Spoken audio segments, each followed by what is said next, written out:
In the quiet town of San Emilio, where the trees whispered secrets to the wind and the river carried old songs, an old woman named Aling Marta lived alone at the edge of the forest. The townsfolk avoided her, muttering under their breath whenever she passed. Some swore they had seen her speaking to shadows, others claimed she could summon insects to do her bidding, but few knew her story. Decades ago, Aling Marta had been Marta Ramirez, a young woman filled with light and promise. Her eyes sparkled with kindness, and her touch healed the sick. She was a healer, revered by many in San Emilio. She could mend broken bones with simple herbs and prayers, her potions more effective than the local doctors. And then there was Salvador, a farmer with strong hands, warm laughter, and a heart that matched her own. Together, they dreamed of a peaceful life, a cottage filled with the smell of fresh bread, children running through the tall grass, and love growing like the crops in their fields. But one year, a terrible sickness swept through San Emilio, a sickness that twisted the breath from the lungs and dimmed the eyes of the young and the old alike. Marta did everything she could, mixing potions, chanting prayers, begging the spirits to intervene. Some survived, but many did not, and among them was Salvador. Her heart broke. She had failed him, or so the townsfolk said. The town whispered that Marta had chosen who would live and who would die. Some believed she had sacrificed Salvador to save the others. The rumors spread like wildfire. In her grief, Marta withdrew. She shut herself away from the village, and the whispers became sharper, louder. A jealous woman named Gloria accused her of poisoning her husband. Another claimed that Marta had cursed a child who'd fallen ill. One by one, the accusations mounted, and the name for a witch who summoned evil spirits and insects, was shouted in the streets, loud enough to pierce the very air. Fearing the power of her supposed dark arts, the villagers burned her home to the ground. They didn't know the truth, but they feared her, and so they drove her into the forest, leaving her to rot like a forgotten wound. The trees whispered her name, and the wind carried her sorrow. Alone in the wilderness, Marta's heart hardened. She had once healed with love. Now, she would wield the power they feared. The insects heard her call. The shadows danced at her feet. She had become what they had made her, a Mangbabarang. One humid afternoon, a group of young men ventured into the forest to gather firewood. They stopped near Aling Marta's hut, a twisted structure with dried herbs hanging from the eaves, and strange wooden figures placed around the door like forgotten idols. The air around her home seemed unnaturally still, as if the forest itself held its breath. "Do you think she really curses people?" Pedro, one of the young men, whispered. "She's just an old hag," Dario scoffed. "All this talk about magic is nonsense."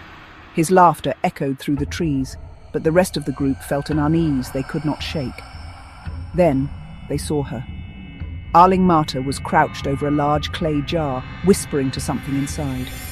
Dark beetles scuttled over each other in a writhing mass, the soft click of their legs breaking the silence. Marta's fingers moved in slow, deliberate gestures, and the insects obeyed her every command, gathering around her like a swarming army. "What's she doing?" another of the young men asked, his voice strained. "Talking to her pets," Dario sneered, emboldened by his bravado. He picked up a stone and hurled it at the jar. The stone shattered the clay, and the beetles scattered, some crushed beneath the shards, others fleeing into the underbrush. The old woman's eyes flicked up, her gaze dark and unblinking. Silence. "You have insulted the wrong person," Aling Marta said softly, her voice cold and unnaturally clear. The wind picked up. A heavy stillness descended, as if the forest itself had paused, holding its breath. The boys froze, their laughter choked by the oppressive air. That night, as Dario lay in bed asleep, he awoke from an itch, just a prickle, small, nagging sensation on his forearm. Half asleep, he scratched it absent-mindedly, expecting relief. But instead, the itch spread at a sickening speed, slithering beneath his skin like an invisible thread weaving through his flesh. Dario groaned, shifting in bed. The sensation was a deep, maddening prickling. He pressed his fingers against his arm.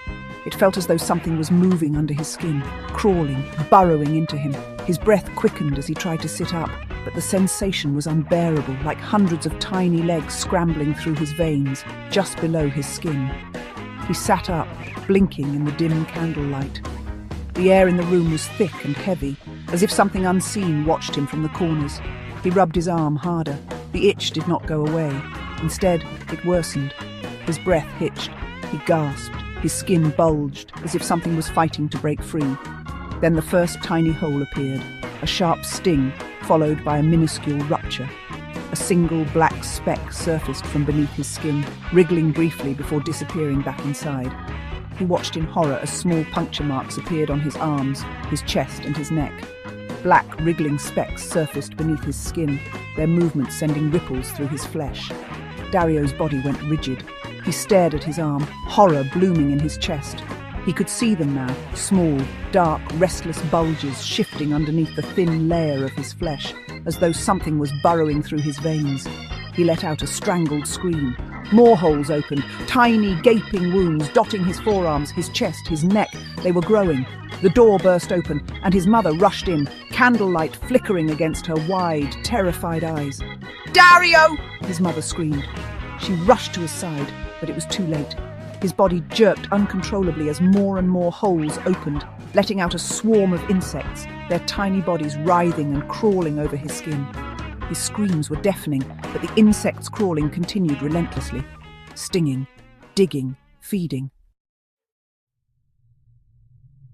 The village healer, Mang Thomas, arrived with a bundle of herbs and a prayer book, but he quickly realized this was no simple affliction. He could see it in Dario's contorted face. The boy's body was a battleground for something far darker than mere disease. Mang Thomas laid Dario on a woven mat, muttering incantations as he sprinkled coconut oil mixed with crushed leaves onto the boy's skin. The liquid sizzled, darkening upon contact with his flesh. "Mang Thomas, this is beyond me. You must ask for Aling Marta's forgiveness." Dario's parents carried him through the forest, their sobs swallowed by the thick darkness. His body was weak, his skin pale and riddled with tiny wounds that oozed a dark, unnatural substance.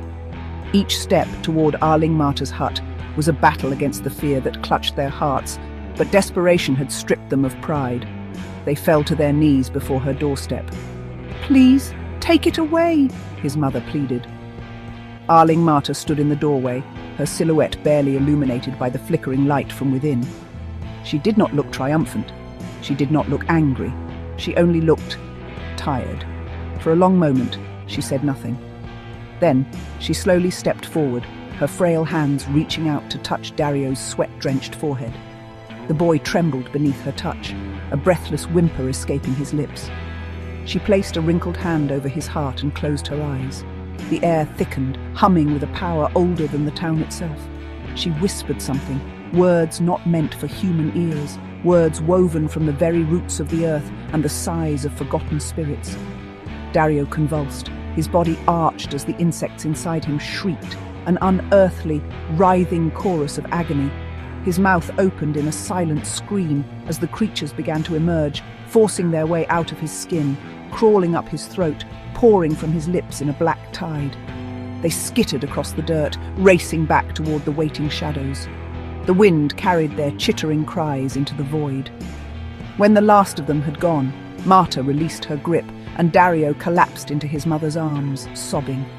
She stared down at him for a long moment, her expression unreadable.